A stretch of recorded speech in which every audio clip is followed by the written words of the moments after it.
Oh, and welcome to another press briefing from Covering Climate Now. I'm Mark Hertsgaard. I'm the Executive Director at Covering Climate Now and also the Environment Correspondent for The Nation magazine. Our subject today, positive climate tipping points. For those who may not know, Covering Climate Now is a global collaboration of 500 plus news outlets that reach a total audience of billions of people. We're organized by journalists for journalists to help all of us do a better job of covering the defining story of our time.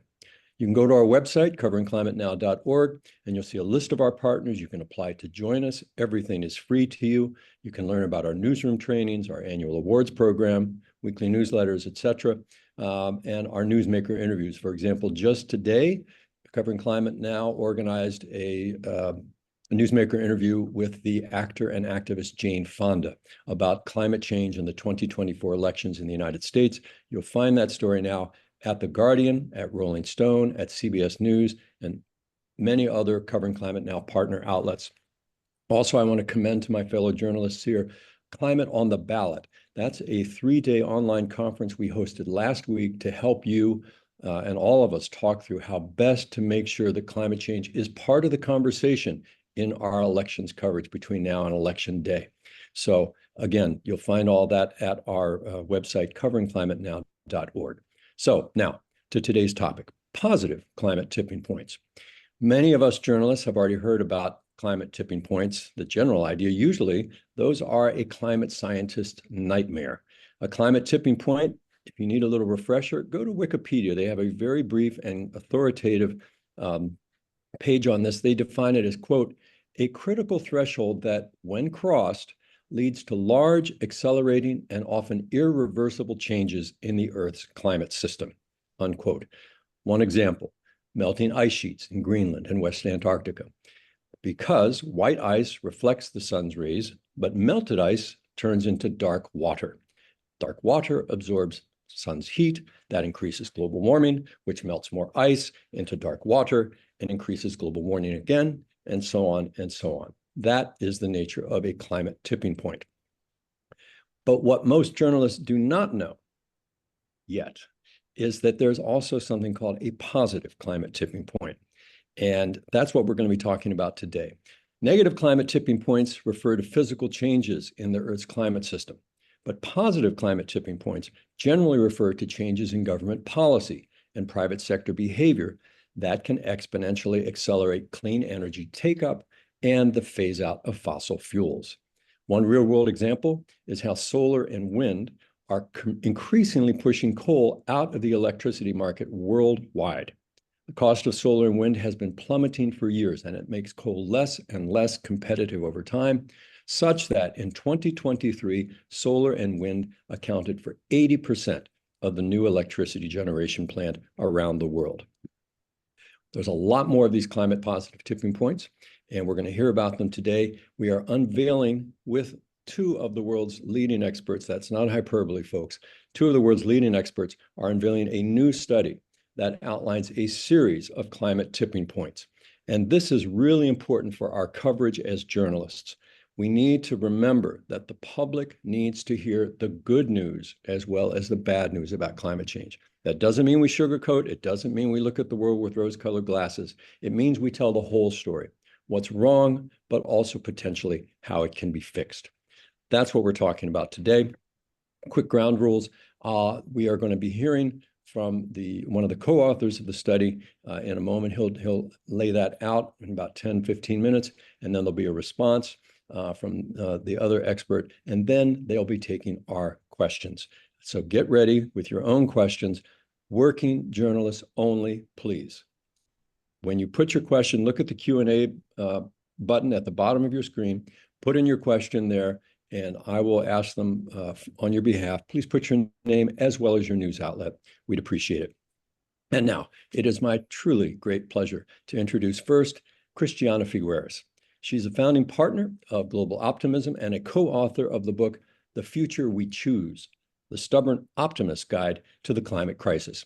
And as I'm sure you all know, from 2010 to 2016, Christiana was the executive secretary of the UN Framework Convention on Climate Change, where she led the process that delivered the landmark Paris Agreement. And Professor Tim Lenton. He's the director of the Global Systems Institute and the chair in climate change and Earth system science at the University of Exeter.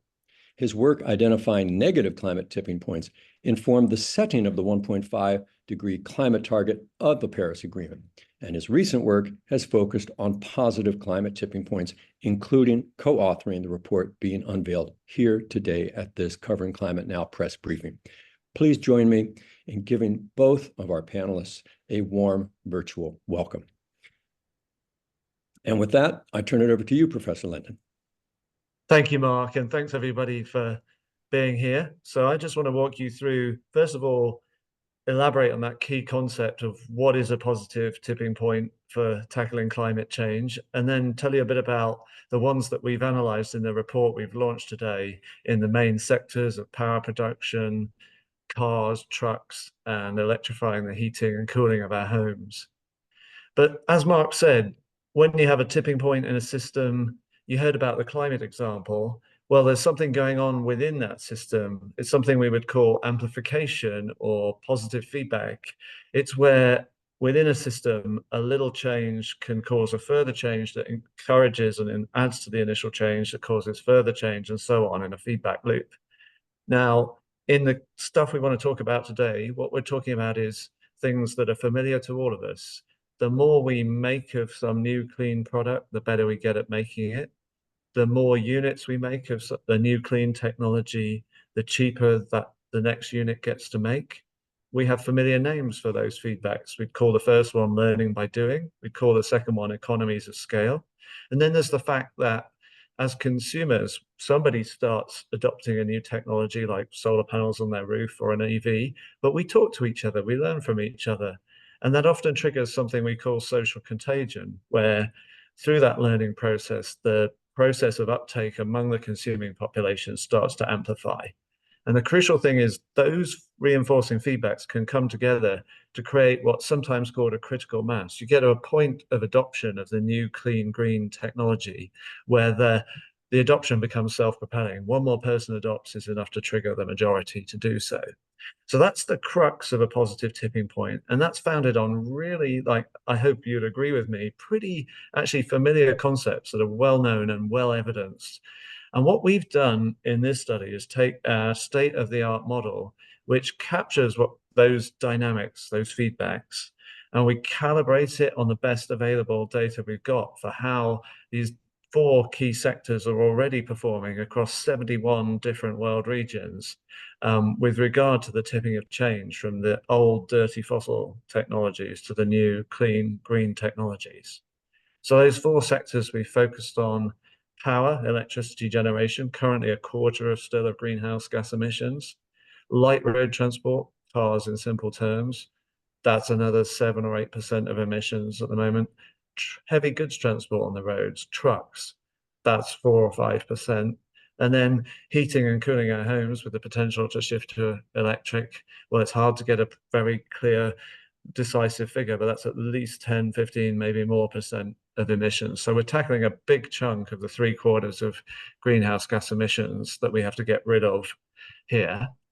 And what I want to show is maybe just a few slides to show you the results of the exercise. But the crucial thing here is to ask the question, what are the most effective policies and initiatives that can bring forward the tipping point in each of these 4 major sectors? But crucially, on top of that, for the very first time, we look at how sectors are coupled, how change in one sector can have causal effects that encourage change in another. And so as we get into that, to give you a concrete example, at the moment, you'll be well aware that there's growth of battery electric vehicle sales and fleet. The batteries that are in battery electric vehicles, when they get maybe to 80% capacity, maybe you decide, I'm going to get another car as a consumer. Those batteries can come out of the cars and onto the grid because they're still useful down to 20% capacity. And there on the grid, they can play a crucial role in balancing renewable electricity supply with electricity demand. Because when you want to, as I say in Britain, when you want to boil the kettle isn't always when the sun's shining or the wind's blowing.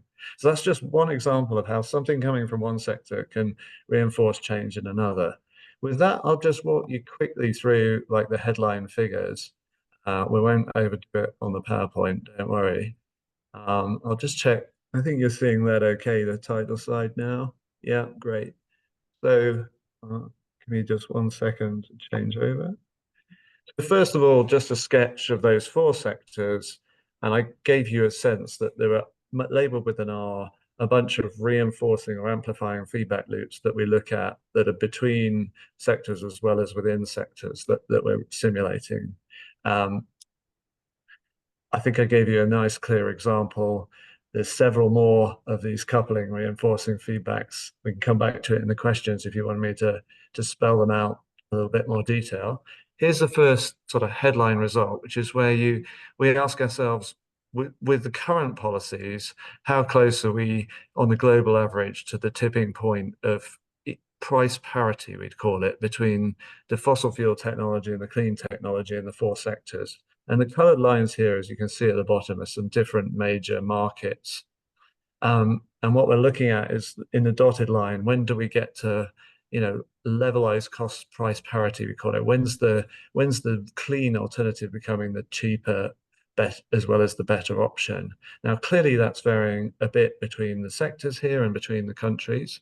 But let me just explain crucially what the tipping point is, especially in the power sector, because we're already past the tipping point where new renewables plus battery storage is a better, cheaper option than new fossil fuel power generation. So instead, we're looking at the next tipping point here, which is where does it make economic sense to shut down an existing coal or gas burning power station and replace it with new renewables plus battery storage?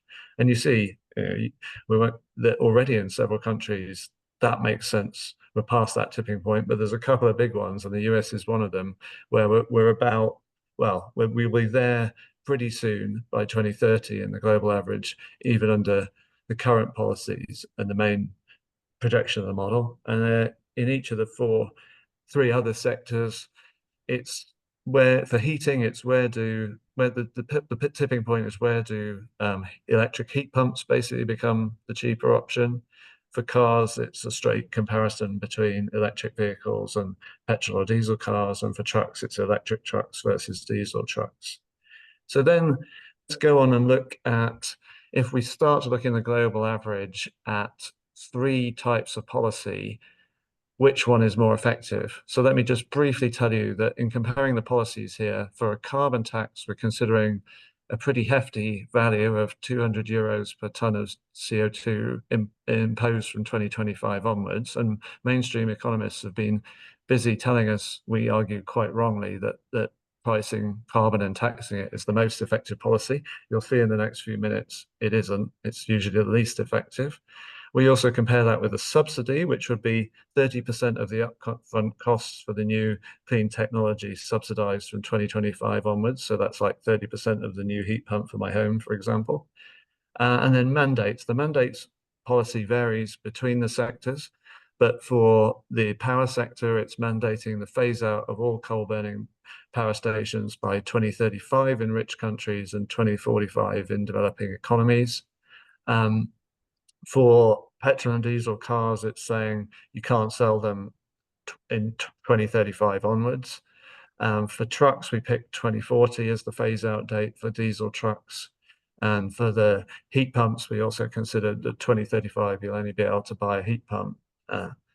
So what you see if you're watching the colored lines in simple terms is mandates are the most effective policy. It's stimulating those reinforcing feedbacks that bring forward the tipping point. And the tipping point here is where the colored line is going to pop through the dotted line. And you see it's coming quite soon in the global average, which is good news, and that mandates can bring it forward markedly. And this really matters because we're in a situation, as Christiana will emphasize, where we have to halve greenhouse gas emissions in the 5 remaining years of this decade, because we haven't managed to start doing that yet, although we're very close. So every year and every month counts. Then a lot of squiggly lines here, but this is how it looks. On the columns, you're looking at on the left, the current trajectory of change in each of the sectors, which are the rows.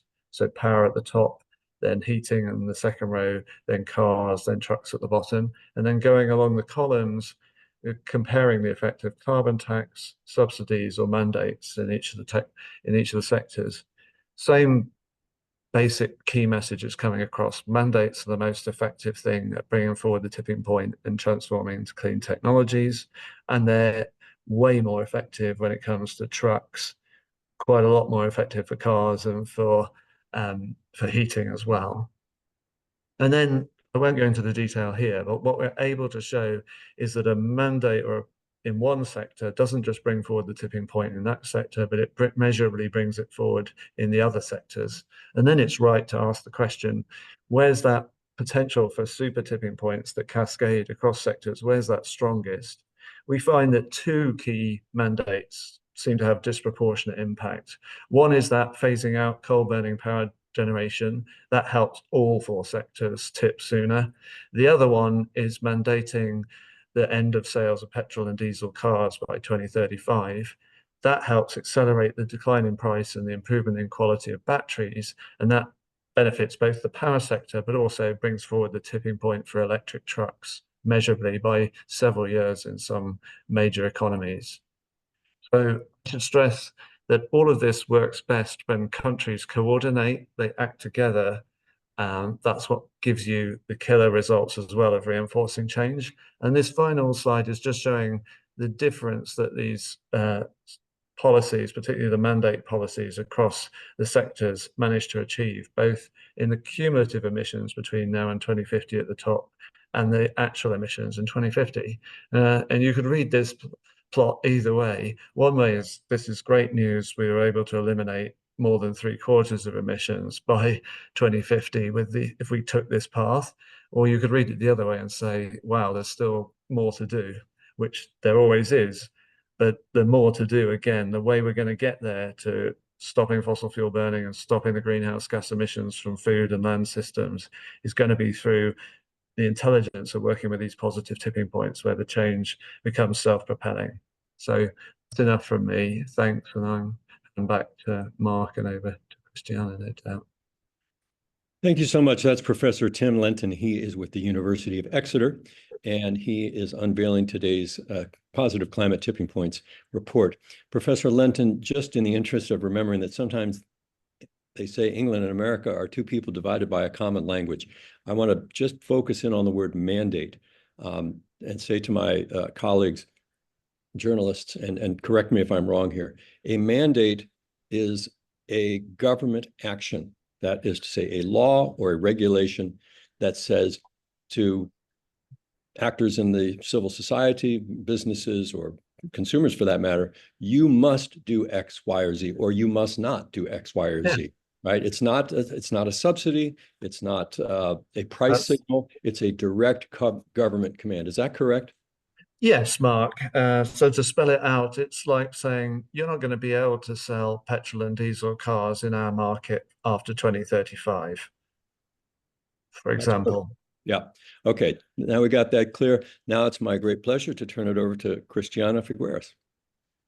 Thank you, Morgan. Thank you, Professor Lenton, for that very clear presentation. As Tim has already mentioned, I hope we don't need to emphasize to anyone here that we are in the decisive decade. Science has been abundantly clear about the fact that by the end of this decade, which is just 5 and a little bit years from now, we must have reduced current global greenhouse gas emissions to approximately 1/2 of what they are right now. So we are in an emergency situation, and Tim did not say so in these terms. So I'm going to use, if I may, Tim, your messages and put it in a politically incorrect way. And that is, it is time for governments to take the training wheels off. The fact is that since the adoption of the Paris Agreement, almost 10 years ago now, we have been learning in many sectors, especially the ones where Tim has focused his study on. We've been learning how to decarbonize the global economy. We now know in the energy sector that we can actually move over toward clean, cheap, and higher performing energies, and we can do that in a way that is cost effective. We also know that that is becoming clear in the transport sectors, that we can have clean transport, that we can have top performing transport, and that cost parity is around the corner. And we also know that once that occurs, as Tim has suggested with these feedback loops, that investment then follows that trend. So I think the thing that to remember, at least for me, is that at least in those sectors that Tim has mentioned, we're no longer experimenting. We actually know the basics. We may not know exactly everything, but we definitely know the basics. And the low-hanging fruit has already been harvested by that learning phase that we have had in the past 10 years. So in order to harvest the higher hanging fruit, as Tim has pointed out, we now need tougher regulation. We are in a period in which we're getting to tougher challenges than what we had before, with the advantage that we are much more experienced, certainly in those sectors. So, as I said, time for governments to take the training wheels off and mandate decarbonization, which means put very clear targets and timelines for the decarbonization of sector by sector, and that target of decarbonization sector by sector will be different from country to country and certainly from sector to sector. But the point is that there needs to be clarity, because otherwise business doesn't know exactly in what direction to go, and certainly investment sector is confused. So from the point of view of governments, because we are preparing, as everyone knows, for the next round of NDCs, which are the national policies that governments will present in February of next year. What it actually comes down to is that all of those NDCs need to have three characteristics. They need to be ambitious, which means they need to be science aligned for 1.5 degree maximum. They need to be built on sectoral pathways, because the sectors across the coherence of the sector needs to obey the targets and timetables that would be established for that sector. And they need to be catalytic in the sense that they really need to be effective. We have to go beyond incentives, subsidies, all the training wheels that the economy has had for 10 years, which were great and we needed them, but we have learned. We now know almost how to ride the bike. And if governments do not remove the training wheels, we will never learn to ride the bike properly. So it is time to take those training wheels off and be able to take advantage of the innovative capacity of the global economy. And finally, if governments do not take those training wheels off, they are not only underestimating what the innovation capacity of the global economy is, but they're actually holding it back. Thank you, Christiana Figueres. And I will just remind my fellow colleagues here that this briefing is totally on the record. You are allowed and indeed encouraged to write stories about it. I think we just got our headline, governments need to take the training wheels off. Now I'm going to invite all of you to put some questions in the Q&A to ask follow-ups here. But I'm going to take the prerogative of the chair and ask one or two at the top here. It's very striking to me, as someone who's covered climate policy for more than 30 years now and all over the world, that this report says mandates are what work. Mandates are what work best, not subsidies, not incentives, et cetera. And I'm going to put this question first to you, Christiana Figueres, because clearly the mindset in global politics and indeed in the COP negotiations for many years has been one led, frankly, by my country, the United States, that shies away from government mandates, much prefers so-called market-friendly solutions to climate change, rather than the government saying, no, you cannot do this at any price. or you must do this. So my question to you is, have I got that right, that this would mark a pretty significant shift in the policy directions on climate? And could you speak from your perspective as someone who has dealt with so many governments when you were, putting together the Paris Agreement, and since those conversations inside those rooms behind closed doors? How can we as journalists and the public that we report to, how can they understand that and perhaps even influence and push governments to do what really needs to be done here? I think what Professor Lenton has been very clear about is that you cannot, this is not a blanket mandate. This is sector specific. First, it is targeted at those sectors that are actually mature in both their technological performance and in their cost parity. So it's not that we're saying they need to mandate across all sectors. Some sectors that are completely immature and unready for this are all the land use sectors. That is evident. What we're saying is, let us identify those sectors that have benefited from technological progress, from investment, from innovation, and that are already at cost parity or beyond, or about to get to cost parity. And let's take advantage of those sectors to actually pull the economy forward into a decarbonized state. So it is not for every country the same date, and it's not for every sector. So let's be careful about that. Where there is a difference, Mark, there is, as you say, that it is time to go into targets and timetables for sectoral progress and sectoral decarbonization. We cannot continue, to babysit and hold by the hand this transformation. We just don't have the time. 2030 is around the corner. We actually need to be adults around the table about this, take the training wheels off, and yes, governments need to identify in what sectors can they now move to mandates and do so. And it is not very different from what we're doing in other adjacent sectors. We know that, for example, carbon disclosure started with training wheels in a very voluntary way, in a very, I would almost say, in a very primitive way. And now we're moving toward carbon disclosure that is going to be mandated. This is the way that we have to do decarbonization. It is not different from what is being done in many other spheres of decarbonization. And just to follow up, what is the role that journalists and our audiences can play in pushing governments to recognize the findings of this report and adopt them? First, you, Christiana, and then Professor Lenton. Well, that is exactly the point of this conversation here, to really invite journalists to understand this concept that Professor Lenton is putting forward, and to help us take that message that we are ready for mandates in certain sectors, in certain countries, and that will actually pull. So to see the benefit of this rather than the burden. How does this actually help decarbonization? How does it lead to a much more stable, a much more high-performing economy?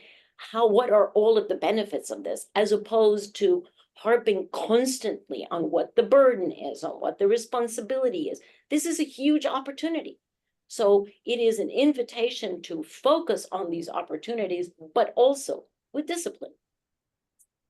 Folks, you can see why this is the co-author of the book, Climate Stubborn Optimism. Sorry, I'm going to get this wrong if I don't look at it.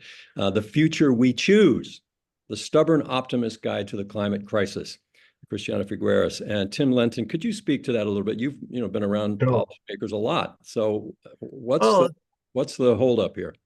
Well, I want to build on what Christiana said and emphasize that quite a lot of nations are already showing their signaling support for this agenda in specific sectors. Since COP26 in Glasgow, we've had something called the Breakthrough Agenda, which many UNFCCC signatories are fully signed up to, which is absolutely framed by my friend and colleague Simon Sharp originally around this way of thinking, and is really built further upon by voluntary initiatives like the Powering Past Coal Alliance, where now a growing number of nations are committing to mandating the phase out of coal power.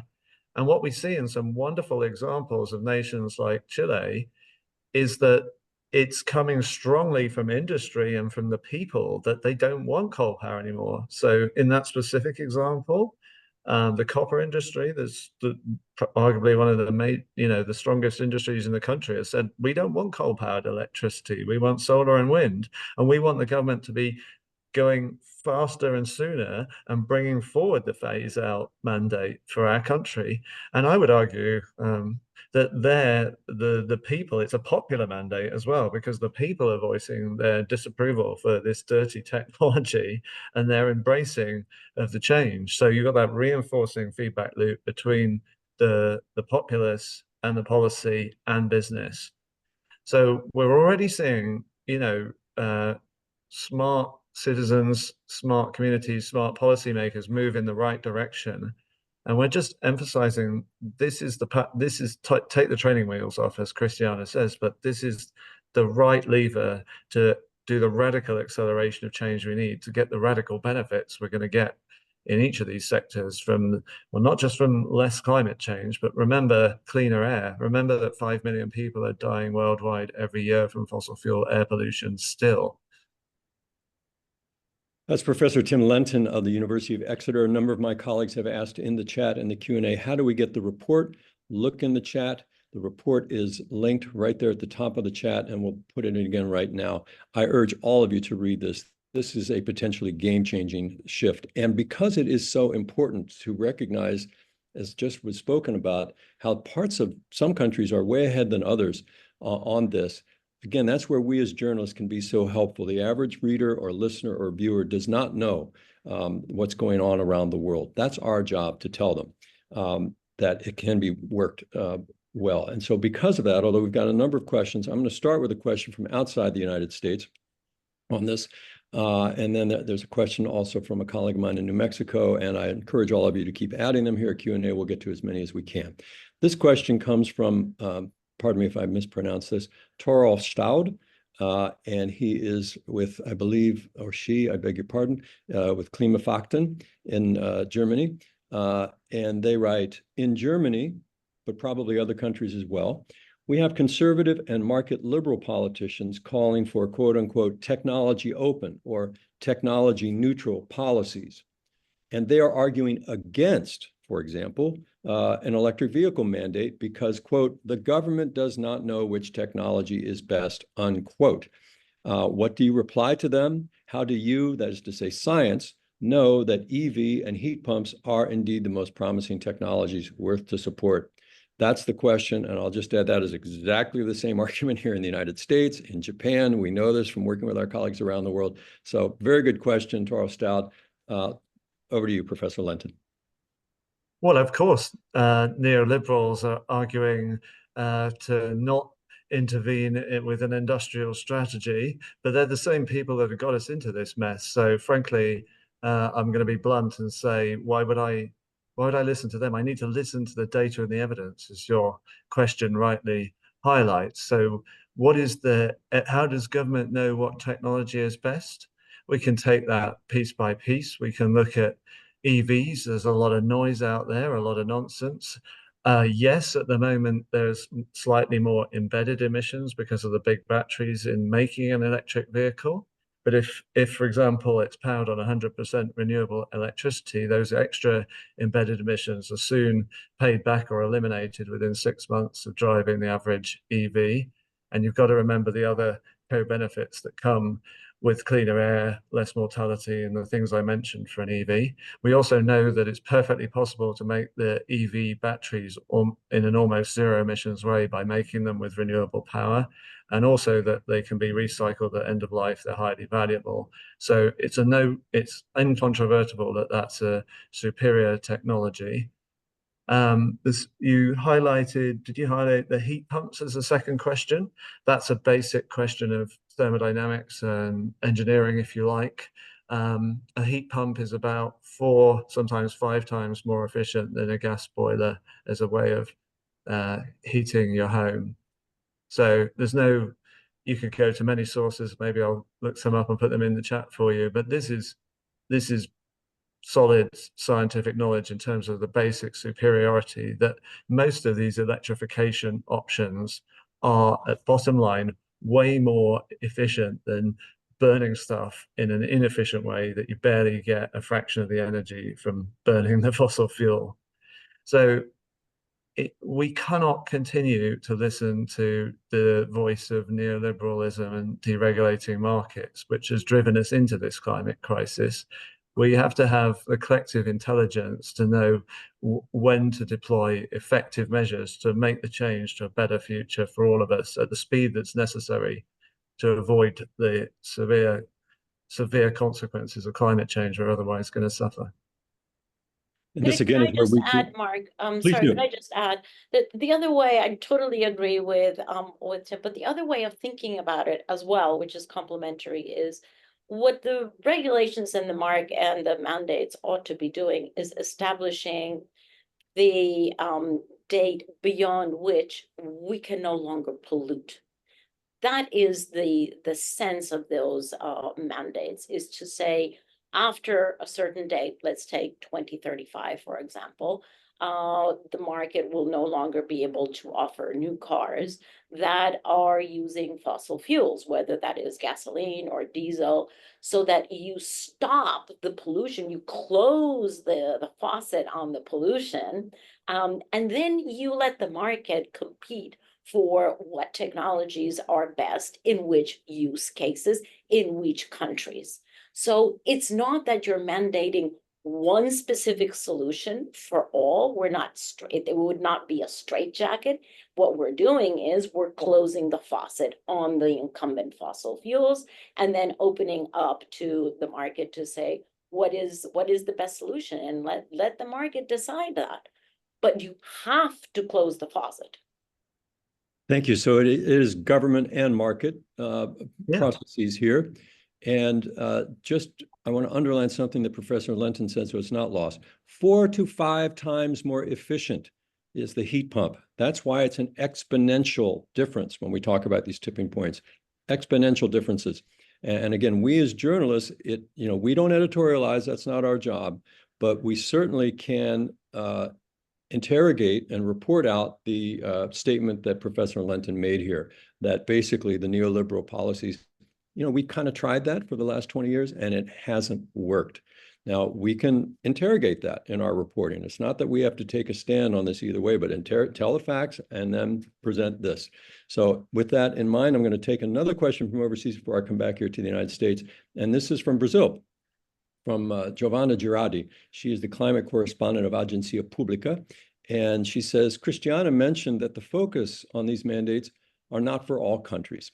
In Brazil, most emissions come from land use, but there is a stubborn interest of the government in increasing oil production. You showed in your study a slow improvement in cars in Brazil. What is your suggestion to address this incoherence? And I think maybe both of you should speak to that. It's directed to you, Christiana, but Tim, I'd like to hear from you as well. Tim, do you want to take the technical part and I'll complement? I certainly can have a go first. You're absolutely right, obviously, in the question around the land use sector. And although this report isn't specifically on that, we've narrowed our focus. We're actively working on what would it mean or what would it take to have a positive tipping point away from the net land use emissions that are happening in Brazil and across the Amazon basin to a situation of net carbon removal from land use sector. And in that case, it is a positive tipping point story. I'm going beyond today's report, but I think it's worth mentioning because ultimately it's meat eating and particularly beef consumption that's still the net driver of deforestation. And we're seeing in many richer nations a trend towards declining beef and overall meat consumption. And we're seeing a rise in plant-based diets, plant-based alternative proteins. And that could have disproportionate leverage to tackle that issue. So this thinking does thread together across that. In terms of Brazil's opportunities, my experience with working with Brazilian policymakers is we are seeing some concrete appetite for progress. And in the transport sectors that you hint at, they're in a very strange situation where they pushed hard for biofuels, arguably more than anybody else in the world. And that could leave them in a sort of stranded position, because it's not really a meaningful future where everybody else has electrified cars, trucks, and road transport. And you're going to have to make the only biofuel cars in the world, which you'll be the only market for. That doesn't look realistic. So we're actively working with Brazilian policymakers to look at the options for electrifying trucking as well as buses and cars. And they're, as you might have seen quickly in the plots, they're actually also already on total cost of ownership, the most cost-effective option, because the price of running driving in them on electricity is just way cheaper. So I think you're absolutely right to emphasize the issues with stubborn, as you put it, stubborn interest in increasing oil production. But I would emphasize that that is a very unsafe strategy in a world where we're seeing a global market tip towards electric cars and electric trucks. And the major market for oil in the world is cars. So we already calculate that many trillions of dollars of oil asset supposedly is in fact stranded asset. It's oil that countries think they're going to be able to sell in the future, that they're not going to be able to sell because there won't be a use for it, because the vehicle fleet worldwide would be electric. So yes, all I can say to those particular policymakers you mentioned is they need to come and do some homework with us, because they're taking a very risky and foolish strategy when you have such wonderful renewable energy potential that's also expanding, I should emphasize, in Brazil. Christiana. Well, I would agree to that, and I would say it is a risky option viewed from today. The fact is that one has to recognize that Brazil's emission profile is highly slanted toward land use because of deforestation in the Amazon, and also because Brazil's energy grid is so clean because of the overwhelming presence of hydro, and also because Brazil started way before many other countries to begin to bring down the carbon intensity of the fuels that are used in transport. So it's because Brazil many years ago already experimented, and that was an experiment that Brazil did, bringing down the emissions from transport, and already had a pretty clean matrix, and therefore their deforestation emissions are so high. That is not a typical profile of a developing country. Most developing countries' emissions profile are actually much more slanted toward transportation. That is not Brazil's case. Now, of course, next year we will be in Brazil in the COP, and it is going to be a very interesting COP, because I am sure that the Brazilian presidency is going to bring forward the issues of deforestation very, very clearly on behalf of all of the fortunately, heavily forested countries of the world.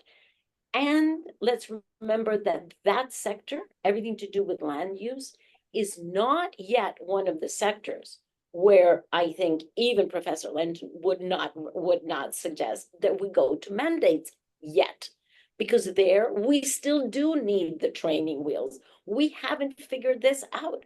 We don't have a business model to keep trees standing. We don't have a business model yet for most of the land-based solutions that we know that we need to implement. So that is not one of the sectors for which we could say we're going to mandate. So we have to differentiate between which sectors are mature and ripe enough for mandating and which ones are not. Thank you so much. Two questions, both really smart, from here in the States. One from Hannah Grover. She's with the New Mexico Political Report. She points out that many communities in New Mexico are rural in nature, and people rely on trucks to haul water to their house. Some people, especially on Navajo Nation land, they drive more than 100 miles to access clean drinking water. Electric trucks, still not price competitive in New Mexico. So the question is, how can mandates be implemented in an equitable way that doesn't leave communities in rural areas and indigenous people behind, where the electrical infrastructure is also still limited? And how can journalists really gauge whether policies at the state government level are hindering or are helping this transition? I can come in. I mean, I think Go ahead. absolutely crucial question to consider the just transformation element here. I think I would emphasize that there's an upfront cost clearly for getting a different kind of truck. But if you had the policy support to have an electric truck rather than a diesel one, you'd rapidly find it's a lot cheaper to run. So it is the better option already, actually, in total cost of ownership. It's about having support where it's needed from policy to get over that upfront cost barrier, I suspect. But in the broader picture of answering the question, clearly there are situations where people who are less well off may feel, I do not want to be, or I fear that I'm going to be disadvantaged in this transformation. First, we need to repeatedly emphasize to each other that the great majority are in a situation of net gain with this transformation. 80% of the world's people are living in net fossil fuel importing economies and just beginning to make the shift away from fossil fuels to renewables is going to be an immediate economic benefit. But for those situations where communities that need to be supported are fearing or worried or being directly disadvantaged, that's precisely where policy has to work to give them the support or the social safety nets that can enable them to take advantage of what is certainly cleaner, greener, better alternatives. And I'll keep my answer short, but both of us could give you many concrete examples of intelligent and thoughtful policymaking at national and subnational scales that have helped support communities and peoples who feel they might be missing out and actually help them take advantage of the net benefit in the change. Christiana? Again, I totally agree with Tim, and would just compliment to say that that this transition mandate that that Tim is recommending always has a timeline. It is not from Sunday to Monday. It is not from 2024 to 2025. There is a timeline that allows for the transition.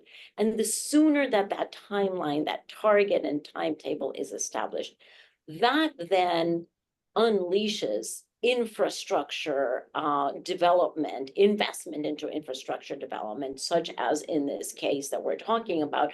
Very important to have the charging infrastructure that is necessary for these long drives that are necessary in these states, such as in New Mexico. You have to have that charging infrastructure, but that charging infrastructure is not going to be built. It's not going to be invested into unless there is a very clear sign that by such and such a date, we would not be able to access any more new trucks. Let's remember that we're talking about the renovation of fleets, right? Any more new trucks that use fossil fuels.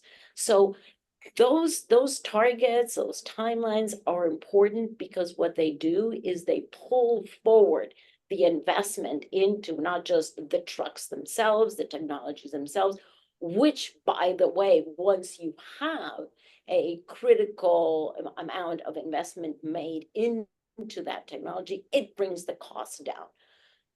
But also into the infrastructure. So you need both. You need the investment into both the vehicle and into the necessary infrastructure. But if you have the time to make that transition and you understand that that is actually going to provide more reliable, cheaper, less maintenance. I mean, how many truck owners spend weeks and weeks without being able to use their truck because they have to put it into the shop?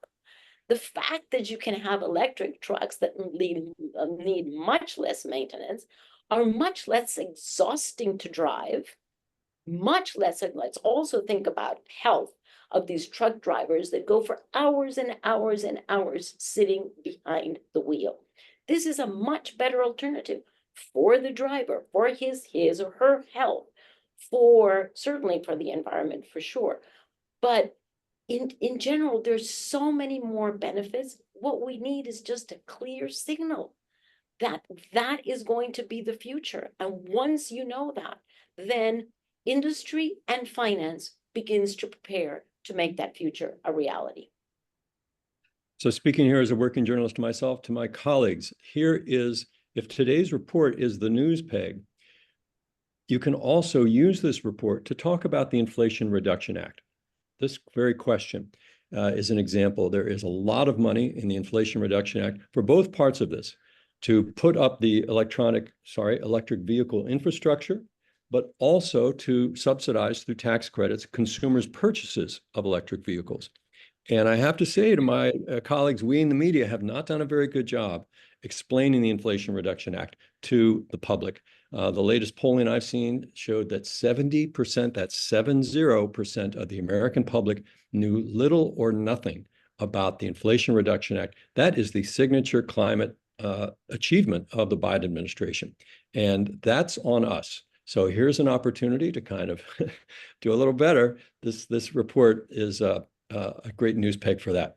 So quickly And Mark, now, can I just add that the IRA, this Inflation Reduction Act, is the signature regulation in the world on decarbonization, because not only is it effective in accelerating the technological progress, but because of what is even more important than that, it's because its design and its implementation is focused precisely on benefiting the most vulnerable populations.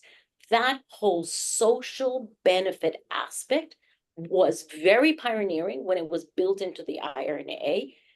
The Europeans had not thought about that, and the Europeans are now thinking about how do they also bring that in to their next chapter of regulation. So if there was any country that really thought about not just the technological improvement, but also how do you use that technological improvement to benefit especially the most vulnerable, it is the United States. And that is not very well known. and that is another opportunity for us as journalists to do accountability reporting here. 40% of the IRA money is supposed to go to disadvantaged communities. So go into your local community and check that out. Is that actually happening? Quickly now to Los Angeles, the biggest national public radio station in Los Angeles, KPCC, and their digital companion site, LAist. Erin Stone. Erin, it's great to be hearing from you. She has a really smart question here about this, and it's a little bit of a devil's advocate question about mandates and the effectiveness of them. What about the seems to be pretty clear and present danger that mandates will be met by lawsuits that can not just delay this, but create further social division? And does your study take that aspect into account? And then second follow-up is, how can local reporters elevate the opportunities that these mandates present in terms of, say, local jobs? What are the narratives that we can be using? But first, what about the lawsuits? Very key question, or very insightful question, Erin. I mean, I think it's, to state perhaps the obvious, the crucial issue of leadership here is to have the strength of leadership when you issue a mandate to stick with the commitment you make in the face of all of the incumbents who are going to lobby the hell out of you to not stick with that mandate. A story we saw play out in California probably more than once in the past, but certainly over the original zero emissions vehicle mandate that was just subjected to so much systematic lobbying from the vested interests of the fossil fuel industry and everybody else that eventually faltered. So yes, the law, well, what is the law for? Wasn't it meant to be there for the collective public good? Of course, it often gets manipulated for either side's ends. But we really have to be in a place with this need for a transformation that's for the good of us all, and arguably the protection of us all, that the law functions as it should with governance for the public good. So yes, I don't deny that there might be incumbent fight back through the courts and the law, but that asks for, I think, yes, a maturity of governance to ensure that the law is deployed in favor of the public good and not against it, which might sound like a rather an idealist position coming from across the Atlantic. But what I could emphasize is that if we take that holistic view on how the law is being used across the world, we can take some encouraging signals that the number of let's say, jurisdictions and governments that are seen to be failing on acting on climate change, that are getting taken to court by the people, is escalating exponentially. So whilst I recognize the concern you raise, I would sense that there might be a tipping point in the holistic sense going on in the law and its use in this transformation. And that is an essential part of the puzzle. Christiana, could you speak to the second part of yeah. that question too, about the narratives for local reporters to help the public understand the opportunities here for jobs and such? Exactly. Thank you for that, because I think that's the really key part of this. I don't think that we should be surprised that we're in a messy transition. Transitions are always messy, and this is messy from any perspective that you want to look at it. The fact that the fossil fuel industry takes advantage of the messiness of the transition to distort the facts and turn the narrative around shouldn't be surprising, because frankly, they're fighting for their dear life. They know that that industry is one whose expiration date is already on the wall, and they're just trying to push that expiration date out as far as possible. That's understandable. What is not understandable is that or excusable, is that they do that at the cost of public health and of common good. That is simply unacceptable. And that is where media comes in. That is exactly where that ESG backlash that we saw in the United States 1 or 2 or I don't know how many years ago, that was predictable. That is what the fossil fuel industry is going to do in order to delay climate policy as much as possible, and they will do it again and again and again and again. And that is where media responsibility comes in, to not allow the facts to be distorted, to really true, very, very scientific and fact-based reporting, not ideological reporting. Decarbonization of the economy, whether it is in the United States or in any other country, is not a matter of ideology. Is not where we are. It is a matter of common good. It is a matter of human survival. It is a matter of the quality of life of all citizens on this planet. It's not about ideology. So let us not let the facts be distorted by a handful of industry agents whose only interest is to protect their industry for a few more years. That's Christiana Figueres. She is the head of Global Optimism and, of course, played an essential role in putting together the 2015 Paris Agreement that mandated I should not say mandated, that proposed the 1.5 degree target. And so many of these tipping points endanger, the negative tipping points, endanger that 1.5 degree target. We could talk all day here.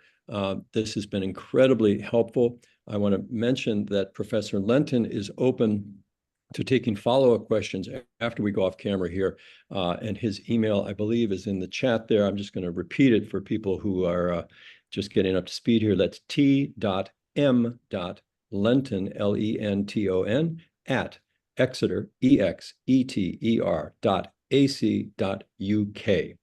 And a closing word from us at Covering Climate Now.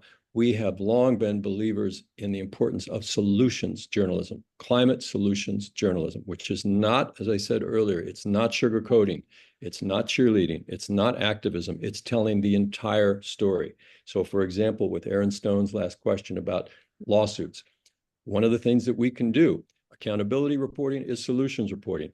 Follow efforts and report to the public on the efforts if there are lawsuits. Figure out which mandates are susceptible to lawsuits, which are not. That is all very much within our remit as journalists to, as we say, the best climate coverage localizes the climate story, it humanizes the climate story, and it solutionizes the climate story. So today we have gotten an incredible briefing and a lot of meat here that we can put out into our stories. I encourage all of you to be writing about this, both today of stories today, but also let this inform your coverage going forward. Look at the report. It's well worth your time. It's well written. It's not in science policy wonk speak. You can understand it and report it out. So with that, I'm going to thank my team here at Covering Climate Now for putting this together, and our special thanks to Christiana Figueres and to Tim Lenton for taking the time during this very busy week at Climate Week New York to really bring us up to speed on a potentially game-changing intellectual intervention in the climate debate. And with all of that, I will simply say, on behalf of Covering Climate Now, this is Mark Hertsgaard, wishing you a very pleasant day.